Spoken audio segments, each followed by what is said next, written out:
예수님께서 제자들과 유대를 떠나서 갈릴리로 가시는데 사마리아를 통과해서 지나가십니다. 이 사마리아는 우리가 지금 열왕기하를 통해서 계속 살펴보는 과거 북이스라엘, 그 북이스라엘의 수도였던 도시입니다. 그래서 그 북이스라엘의 수도였던 도시인 이 사마리아를 예수님께서 지나가시는데, 그 예수님께서 사마리아에 있는 한 우물에서 한 여인을 만납니다. 그리고 그 여인에게 물을 좀 달라라고 말씀하시죠. 그때 사마리아 여인이 예수님에게 말하기를, 당신은 유대인으로서 어찌하여 사마리아 여자인 나에게 물을 달라 하나이까 라고 말합니다. 그리고는 뒤이어 설명이 나오는데, 이는 유대인이 사마리아인과 상종하지 아니함이로라 라고 그 뒤에 이유를 설명해 줍니다. 예수님과 이 여인과의 대화에서 당시 유대인들이 사마리아인들에 대하여 어떤 인식을 가지고 있었는지를 보여줍니다. 유대인들에게 있어 사마리아인은 상종하지 못할 사람들입니다. 상종하지 못할 사람들. 그렇다면 왜 유대인들이 이토록 사마리아인들을 배척하게 된 걸까?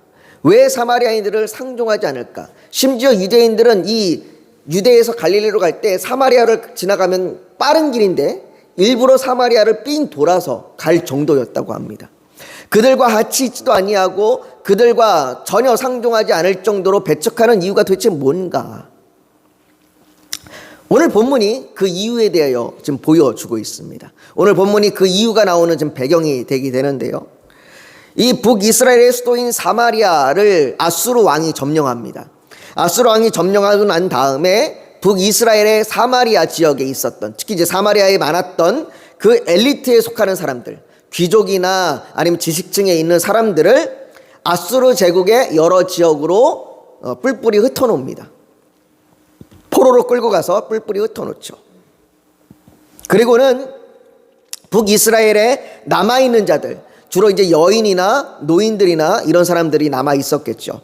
그 남아있는 사람들, 또 지식층이 아닌 일반 남아있는 남성들, 그들에게 혹이라도 아수르 제국에 대한 반란이나 아니면 저항이 일어나는 것을 막기 위해서 아수르가 펼치는 정책이 하나 있는데, 그 정책이 바로 그들이 점령했던 다른 지역, 이 이스라엘 말고 다른 지역에 있는 사람들을 똑같이 이주시키는 거예요. 똑같이 이주시켜서 사마리아에 살도록 하는 겁니다. 오늘 본문 24절이 그것에 대해서 이야기하고 있는데요. 오늘 본문 24절에 보면 아수르 왕이 바벨론과 구다와 아와와 하맛과 스발라임에서 사람을 옮겨다가, 그들을 옮겨온 겁니다. 옮겨다가 이스라엘 자손을 대신하여 사마리아 여러 성읍에 두매 그들이 사마리아를 차지하고 여러 성읍에 거주하니라. 이 말씀이 바로 이런 아수르 제국의 정책을 말하고 있는 겁니다. 이런 정책으로 그들이 이주해 준 거예요. 이 이주 정책은요, 단순히 그냥 장소를 옮겨서 거주하는 것에 끝나는 것이 아니라, 이 정책의 주된 목적은 뭐냐면 장소를 이주해서 거주함으로 그 지역 사람들과 혼인하게끔 만드는 거예요. 혼인하게끔. 그래서 혼인을 통해서 혼합되도록, 이렇게 혼합돼서 그들이 자신들의 정체성, 민족의 정체성을 바꾸어 버리기 위하여 그렇게 하는 겁니다. 과거 우리나라가 일본의 식민 통치를 받았을 때에도 일본이 우리나라의 이 정체성을 말살하기 위해서 우리나라의 말을 바꾸고 말을 사용하지 못하게 하고, 그리고 우리의 사상을 바꾸려고 하는 정책들을 폈습니다. 그런 것처럼 아수르도 그런 정책을 피는 거예요. 그래서 이들을 혼합시켜 버리는 겁니다. 민족을 없애버리는 거죠. 민족을 섞어버리는 겁니다. 우리나라도 이제는 이제 다문족, 다문화 국가가 점점점 되어 가고 있습니다. 이젠 다문화가 익숙해지고 있죠. 뭐 우리가 살고 있는 안산은 워낙 이 다문화로 익숙한 동네이기도 하지만, 도시지만, 안산뿐만 아니라 이제는 전국적으로 다문화가 상당히 익숙해지고 많아졌습니다. 심지어 국가나 지방의 정책들도, 거기서 이루어지는 정책들도 다문화를 위한 정책들이 늘어나고 있습니다. 뭐 작은 이 농촌 지역에 있는 학교에 가면요, 초등학교에 가면 다문화 아이가 다문화가 아닌 아이보다 더 많다라고 이야기합니다. 그 정도로 이제는 우리에게도 다문화가 익숙해졌어요. 이게 아마 이제 몇 년이 더 지나고 이제 몇십 년이 더 지나면 이제는 다문화라고 하는 그 단어가 무색할 정도로 이제는 매우 자연스러운 그 상황이 될 것 같습니다. 그 정도로 이제 많이 다문화가 익숙해졌는데, 이 다문화가 익숙해짐으로 인해서 이제는 민족에 대한 정체성이 조금씩 변화되고 있는 겁니다. 예전만 해도 우리는 한민족 이렇게 얘기했는데, 이제는 한민족이라고 하는 그 말이 어느 순간부터 잘 사용하지 않는 그런 단어가 되어버린 것 같아요. 그 정도로 이제 우리의 민족의 정체성이 조금씩 변화되어 가고 있는 거죠. 이처럼 자연스럽게 형성된, 우리나라처럼 이렇게 자연스럽게 형성된 이 다문화라고 하는 그것도 민족의 정체성을 변화시키고 가고 있는데, 아수르라고 하는 나라가 국가적으로 아예 강제적으로 이주해서 아예 그렇게 정책적으로 그렇게 하고 있다라면 정말로 빠른 시간 안에 순식간에 그 민족이 혼합되고 정체성이 사라져 버리는 건 너무나 쉬운 일이 될 겁니다. 그러나 유대인의 민족 정체성은 단순히 혼인에 의해서 민족이 혼합되는 그 문제가 아니었습니다. 단순히 우리가 이제는 혼합된 민족이다, 이게 유대인의 정체성의 문제가 아니었어요. 유대인의 정체성은 이 민족의 우리가 어떤 민족이다라고 하는 이 민족성에 있는 게 아니라 하나님을 경외하는 것에 있었습니다. 유대인이 아니더라도 이방에서 들어온 사람도 하나님을 경외하면 그는 유대인의 민족적 정체성을 갖고 있는 거예요. 그런데 유대인이어도 하나님을 경외하지 않으면 그는 그 민족의 정체성을 잃어버린 겁니다. 다시 말해서 민족 혼합보다, 이 민족이 섞이는 것보다 더 큰 문제는 종교적인 혼합이 돼버린 거예요. 종교적으로 혼합이 되어 이들이 종교 혼합으로 인해서 그냥 단순히 여러 신을 섬기는 정도가 아니라 하나님을 경외함을 잃어버리게 되는 일이 발생하게 되는 거죠. 그 시작은 아수르의 이주 정책으로 북이스라엘로 이주되어 온 사람 중에 일부가 죽는 일, 그 죽는 일이 발생한 것부터 시작됩니다. 그런데 이 사람들이 죽은 것은요, 자연적인 죽음이 아니에요. 자연스러운 죽음이 아니고 이 당시에 매우 이슈가 될 정도로 어떻게 저렇게 죽을 수가 있지? 라고 그렇게 그 이슈가 되었고, 그로 인해서 수도에 있는 왕에게까지 그 이야기가 전달될 정도로 매우 충격적인 죽음이었습니다.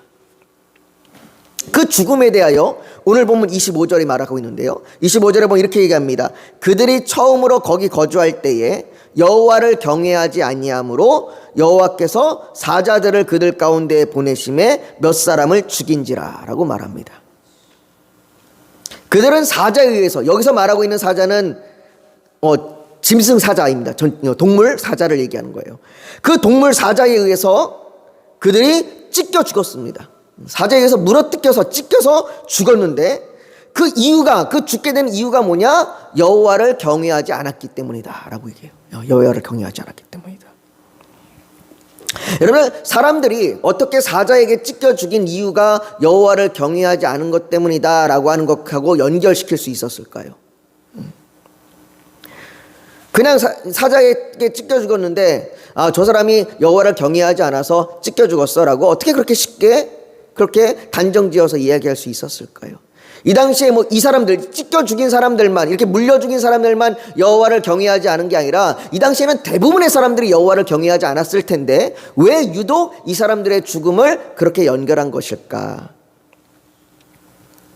아마 이것은 단순히 그들이 여호와를 섬기지 않았다는 말이 아니라, 여호와를 섬기지 않아서 여호와를 경외하지 않았다는 말이 아니라, 이들이 이런 말을 넘어서 아무런 법 없이, 아무런 법도 없이 그저 자신들의 마음대로 여호와께 제사를 지내는, 그러니까 자기들의 마음대로 여호와께 제사를 지내면서, 혹은 그 제사를 지내는 곳에 가서 자기네 마음대로 그것을 옮겼을지도 모르겠죠. 아니면 그것을 조롱했을지도 모르겠습니다. 그러므로 말미암아 그들이 하나님을 무시하고 조롱하는 그런 행위들을 했던 것일 거예요. 그래서 그들이 죽은 것을 보고 사람들이 저들이 저런 짓을 저질렀으니까 마땅히 죽었던 거다라고 그렇게 생각했을 것이죠.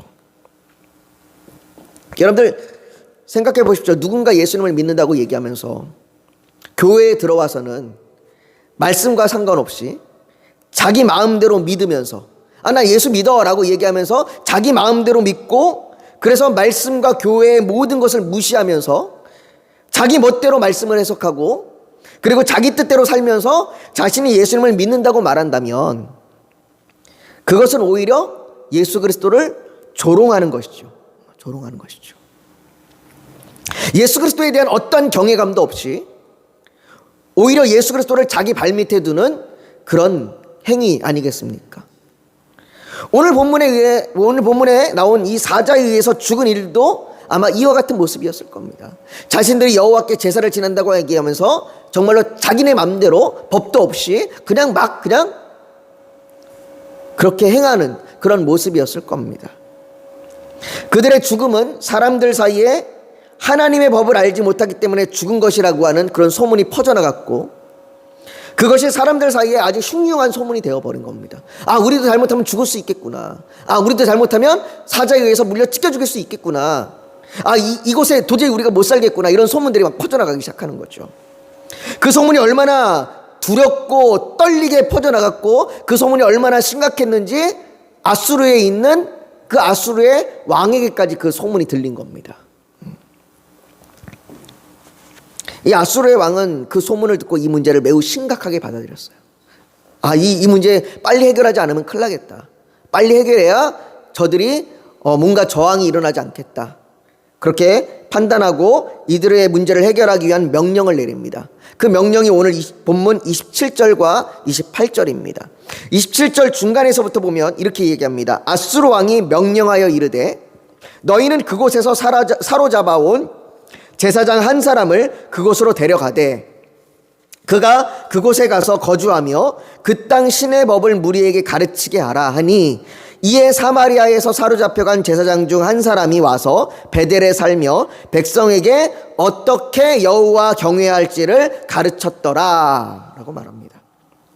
아수르 왕은 이 문제를 해결하기 위해서 포로로 잡혀왔던 제사장 중에 한 사람을 급하게 사마리아로 돌려보냅니다. 급하게 돌려보내고 그가 백성들을 가르치는데 가르치는 주된 내용이 뭐냐면 여호와를 어떻게 경외할 수 있는가, 어떻게 여호와를 경외할 수 있는가, 이것을 가르치게 합니다. 그런데 여러분, 아수르 왕이 백성들이 여호와를 경외하도록 가르치라고 말하는 것이, 야 너 가서 백성들이 여호와를 경외하도록 가르쳐라 라고 말하는 것이 정말로 하나님을 잘 섬기도록, 야 네가 정말로 쟤네들이 하나님을 잘 섬기도록 그렇게 가르쳐라 라고 그렇게 하기 위함일까요? 아니에요. 아수르 왕은 단지 이 문제를 빨리 해결하기 위한 거예요. 단지 이 문제를 빨리 해결해서 백성들이 저항하지 아니하고 백성들이 그런 흉흉한 소문에 떠돌지 아니하도록 그렇게 하기 위한 겁니다. 그 해결을 위해서 여호와를 섬겨야 한다면 그렇게 하라는 거예요. 그게 필요하다면 그것까지 하라는 거죠. 다시 말해서 여호와를 경외함이 목적이 단순히 나의 문제를, 지금 나의 현실을 바꾸려고 하는 나 중심의 나를 위한 경외함이 되는 겁니다. 나를 위한 경외함. 여러분들, 이건 우리도 상당히 조심해야 되는 부분이에요. 우리가 하나님을 경외한다고 얘기하면서 하나님을 경외함이 나를 위한 경외함이 될 수 있어요. 단순히 내 문제를 해결하고 내 상황을 해결하기 위해서, 그래서 내가 하나님을 잘 섬길 수 있다면 내가 하나님을 잘 섬기겠습니다라고 하는 그런 경외함이 되는 거죠. 그리고 실제로 교회 안에서 이런 일들이 이루어지는 경우들이 매우 많습니다. 그래서 내가 헌신을 하고 내가 봉사를 하면서 이것이 헌신하고 봉사하는 이유가 나를 위한 헌신과 봉사가 되니까 결국 헌신과 봉사하다가 불만이 나오기 시작하고 결국은 자기 영광을 돌리기 시작하고 이런 일들이 벌어지는 거죠. 하나님을 경외함은 하나님에 대한 감사함으로부터 나오는 것이지 나의 문제를 해결하기 위한 것으로 인한 경외함이 아니어야 합니다. 아수르 왕이 이런 목적으로 보내는 거예요. 그러니 그 제사장을 보낼 때도 그들이 하나님의 백성이 돼서 하나님을 경외하는 것이 아니라 문제가 생기지 않도록 해라. 이방신에게 제사를 지낼 때 형식을 중요하게 여기는 것처럼, 여러분들 이방신에게 제사를 드리는 특징은 뭐냐면 형식이 중요해요. 형식이. 그래서 우리나라 제사 지낼 때도 여러분들 매우 형식이 중요하잖아요. 저기 지방에서 정말로 종갓집 이런 데는 그 형식이 매우 중요합니다. 그처럼 법과 형식을, 어떤 법과 어떤 형식에 따라서 예배하는지를 잘 가르쳐서 하나님을 잘 달래서, 마치 이방신처럼 하나님을 잘 달래서 죽는 사람이 없도록 하는 것이 우선이 되는 거죠. 더욱이 우리는 이 제사장이 어떤 제사장인지도 알 수 없습니다. 북이스라엘의 대부분의 제사장들은요, 레위 출신도 아니고 레위인 출신도 아니었고, 그리고 그동안 북이스라엘의 우리가 역사를 쭉 살펴봐서 알지만 북이스라엘에서는 제대로 제사를 지내본 적이, 제대로 하나님 앞에 예배를 드려본 적이 없어요. 그들은 언제나 하나님을 대신하여 다른 우상신을 섬기고 다른 금송아지를 섬기고 하는 일들을 끊임없이 반복해왔던 그런 사람들입니다. 그런 제사장이에요. 그런 그 사람이, 그것도 단 한 사람이 베델에 가서 하나님을 경외하는 법을 가르치는 겁니다. 아마도 이 사람은 그냥 제사법, 형식, 아마 이런 것들을 가르쳤을 겁니다. 그래서 이 사람이 가르친 결과가 오늘 성경에 기록하는데, 그 결과가 29절부터 33절까지가 그 결과예요. 우리가 29절부터 33절까지 다 읽을 수는 없고요. 33절만 한번 보겠습니다. 우리 33절만 우리 한번 같이 한번 읽어볼까요? 오늘 본문 33절입니다. 같이 읽습니다. 시작. 이와 같이 그들이 여호와도 경외하고 또한 어디서부터 옮겨왔는지 그 민족의 풍속대로 자기의 신들도 섬겼더라. 여러분들 그 결과가 뭡니까? 여호와도 경외하고 그리고 자기의 신들도 섬겼더라. 물론 여기서 여호와를 경외했다라고 하는 것도 진정으로 여호와 하나님이 어떤 분인가에 대한 그 지식이 없는 그런 단순히 그냥 형식적인 경외일 겁니다. 그들은 여호와를 경외한다라고 하는 형식은 있을지 몰라도 온 천지 만물의 주인이신 그 하나님에 대한 지식이 없어요. 그 하나님을 온전히 알지 못하는 겁니다. 그러니 자신의 신들과 마찬가지로 그냥 이방신 중에 하나로, 그냥 지방신 중에 하나로, 그냥 이 지역을 다스리는 신이구나 라고 하는 그 지방신 중에 하나로 여기면서 온갖 종류의 신들과 다 혼합해서 그렇게 경외하는 겁니다. 그러니까 경외라는 단어를 쓰지만 진정한 경외는 아니에요.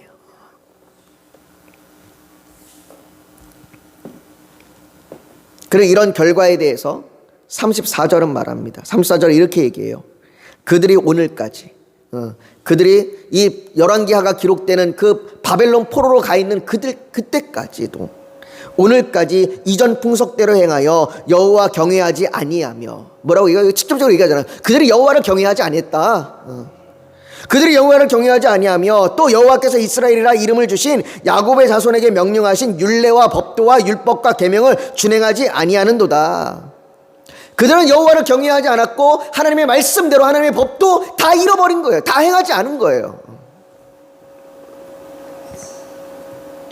이게 예수님 당시의 사마리아인들까지도 계속해서 이어져 내려오는 거예요. 계속해서. 여러분, 여호와를 경외한다는 것은 어디서부터 시작되냐면 여호와 하나님을 아는 것에서부터 시작됩니다. 그 크신 하나님, 그 크신 하나님이 온 땅의 주인이시고 그 크신 하나님이 모든 만물을 창조하시고 모든 피조물을 다스리시는 분이시고, 그리고 우리에게 그 하나님의 그 어떠하심을 하나님이 친히 보여주시는 그 하나님. 여러분, 우리에게는 그 하나님을 알만한 지식이 없어요. 그러나 그 하나님께서 친히 언약을 맺으셔서 아브라함과 언약을 맺으시고 다윗과 언약을 맺으시면서 모세와 언약을 맺으시면서 자신이 어떠하신지를 친히 알려주셨고, 그 친히 알려주신 그 하나님, 그래서 모세를 통하여 선지자를 통하여 우리에게 계속해서 말씀해 주시는 그 하나님, 그 하나님을 알 때에 경외할 수 있어요. 그 모든 말씀이 신약의 예수 그리스도를 통하여 나타났고, 그 예수 그리스도를 통하여 그 십자가에서 죽으심으로 말미암아 그 하나님의 사랑이 우리에게 나타났음을 우리에게 알게 되고, 그 알므로 인하여 여호와 하나님을 경외하는 거예요. 하나님을 알아야 하나님을 경외할 수 있고, 그 경외함으로 말미암아 감사함으로 우리가 모든 삶을 살아갈 수 있는 거고, 그래서 우리가 교회에 선신하고 봉사하는 것도 그것에서부터 비롯되는 거예요. 그 여호와 하나님께서 35절과 36절에 너희는 다른 신을 경외하지 말며 그를 경배하지도 말며 그를 섬기지 말며 그에게 제사하지 말고 오직 큰 능력과 편팔로 너희를 애굽에서 인도하여 내신 여호와만 경외하여 그를 예배하며 그에게 제사를 드릴 것이며 라고 얘기합니다. 주님이 뭐라고 얘기하십니까? 너희가 오직 여호와만 경외하라. 여호와만 경외하라. 너는 나 외에 다른 신을 두지 말라. 오직 여호와만 경외하라. 오직 그분께만 우리의 모든 영광과 찬송을 돌릴지어다. 왜 그렇습니까? 오직 하나님만이, 그 하나님 한 분만이 우리를 사랑하시며 우리를 구원하시는 분이시기 때문입니다.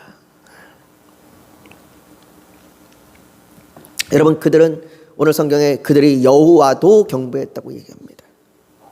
그러나 성경은, 주님은 우리에게 너희가 여호와만 경배하라고 이야기합니다.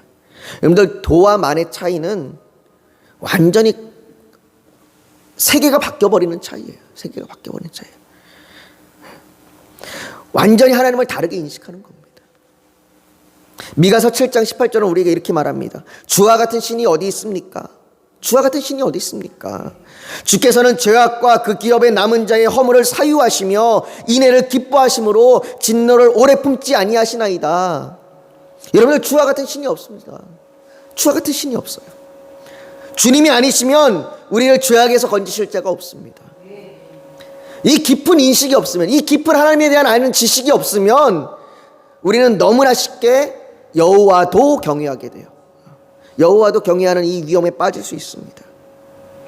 매주 예배에 나오지만 형식과 문화만 남아서, 그저 익숙함만 남아서, 그저 나의 필요만을 위하여 하나님 앞에 예배하는 그런 일들이 우리에게 너무나 쉽게, 나의 필요만을 위한 그런 일들이 너무나도 쉽게 우리에게 다가올 수 있어요. 우리는 너무나 쉽게 그런 위험에 빠질 수 있습니다. 예수님께서 그 사마리아 여인을 만나시고, 그 사마리아 여인을 만났을 때 그 사마리아 여인이 예수님께 이렇게 물어봐요. 우리 조상들은 이 산에서 예배하였는데 당신들의 말은 예배할 곳이 예루살렘에 있다 하더이다. 예수님께서 이 말씀을 들으시고 뭐라고 얘기하시면 이렇게 얘기하십니다. 아버지께서 참되게 예배하는 자들은, 정말로 하나님을 경외하는 자들은 영과 진리로 예배할 때가 오나니 곧 이때라. 아버지께서는 자기에게 이렇게 예배하는 자들을 찾으시느니라. 하나님은 영이시니 예배하는 자가 영과 진리로 예배할지니라. 온전히 하나님을 경외하는 자들은 어떤 자들이냐? 정말로 하나님 앞에 온 마음과 온 힘과 온 뜻과 온 정성을 다해 하나님을 예배하는 자들이에요. 그 하나님을 온전히 아는 그 말씀과 그 성령의 은혜로 말미암아 정말로 주님이 우리를 위하여 죽으시고 주님이 우리를 위하여 그 모든 그 화목함을 이루신 그 모든 그것을 아는 그 주의 말씀과 그 은혜로 말미암아 하나님을 정말로 높이는 예배. 그래서 하나님 앞에 영광을 돌릴 수밖에 없고, 그래 하나님 앞에 감사할 수밖에 없는 그 온전한 예배를 드리는 자, 그 자만이 하나님을 경외할 수 있는 겁니다.